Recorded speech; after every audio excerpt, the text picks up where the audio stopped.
గత కొన్ని వారాలుగా సోషల్ మీడియాలో ఎక్కడ చూసినా ఒకే మాట కూలీ సినిమా గురించి. Super star Rajinikanth, mass director Lokesh Kanagarajan combination.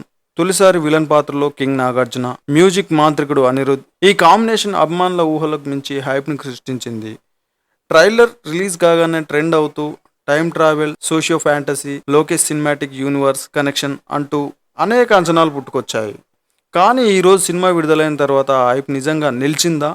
కథ ఎంతవరకు ఆకట్టుకుందో ఈ వీడియోలో చూద్దాం. ఇంకా మా ఛానల్ సబ్స్క్రైబ్ చేయనట్లయితే ఇప్పుడే సబ్స్క్రైబ్ చేయండి. ఇలాంటి మరిన్ని వీడియోస్ మీ ముందు తీసుకొస్తాను. ఇక కథ ఏంటంటే, అసలు వైజాగ్ పోర్ట్ను తన ఆధీనంలో పెట్టుకున్న సైమన్ అంటే నాగార్జున కింగ్ పిన్ లాజిస్టిక్స్ పేరుతో స్మగ్లింగ్ సామ్రాజ్యం నడిపిస్తాడు. ఖరీదైన వాచీలు, ఎలక్ట్రానిక్స్ ఎగుమతుల ముసుగులో అక్రమ రవాణా చేస్తూ ఉంటాడు. అతనికి రైట్ హ్యాండ్గా దయాల్ అంటే సౌబిన్ షాహిర్ ఈ వ్యాపారాన్ని సజావుగా నడిపిస్తుంటాడు. ఈ స్మగ్లింగ్ గ్యాంగ్లో పనిచేసే రాజశేఖర్ అంటే సత్యరాజ్ ఒకరోజు అనుమానాస్పదంగా చనిపోతాడు.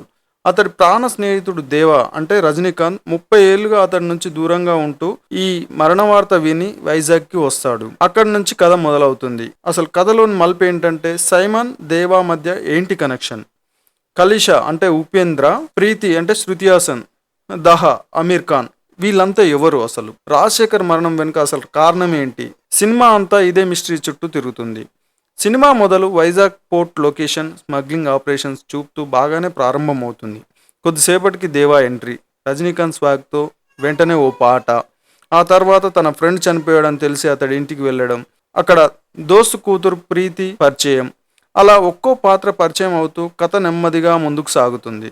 దేవా విలన్ గ్యాంగ్లోకి చేరి అసలు అంతకుడు ఎవరో వెతికే ప్రయాణం మొదలవుతుంది. ఫస్ట్ హాఫ్ క్లైమాక్స్లో మ్యాన్షన్లో జరిగే ఒక ఫైట్ తప్పితే మిగతా భాగం ఎక్కువగా డ్రామానే ఉంది. ఆ ఇంటర్వెల్లో మాస్ బ్లాక్ ఎక్స్పెక్ట్ చేసిన ప్రేక్షకులకు డైరెక్టర్ డిఫరెంట్ రూట్ తీసుకున్నాడు అనిపిస్తుంది. సెకండ్ హాఫ్లోనూ అదే సోది డ్రామా కొనసాగడంతో కొంచెం ఫేస్ తగ్గిందనిపిస్తుంది.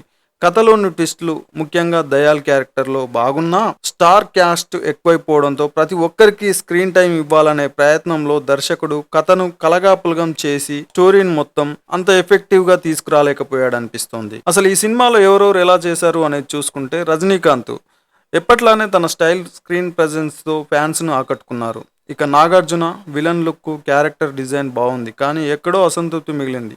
కాకపోతే తెలుగు ప్రేక్షకులు నాగ్ యాక్షన్ను బాగా ఎంజాయ్ చేస్తారు. ఇక సత్యరాజ్, ఉపేంద్ర ఉన్నంత వరకు అయితే సోసో రోల్స్ మాత్రమే చేశారనిపిస్తుంది. ఇక శృతి హాసన్ ప్రీతిగా తనకిచ్చిన పరిమిత పాత్రలో న్యాయం చేసింది. సౌబిన్ షాహిర్ ప్రదర్శన మెస్మరైజ్ చేసే స్థాయిలో ఉంటుంది. ఇక రక్షితారాం చిన్న రోల్ అయినా బాగుంది.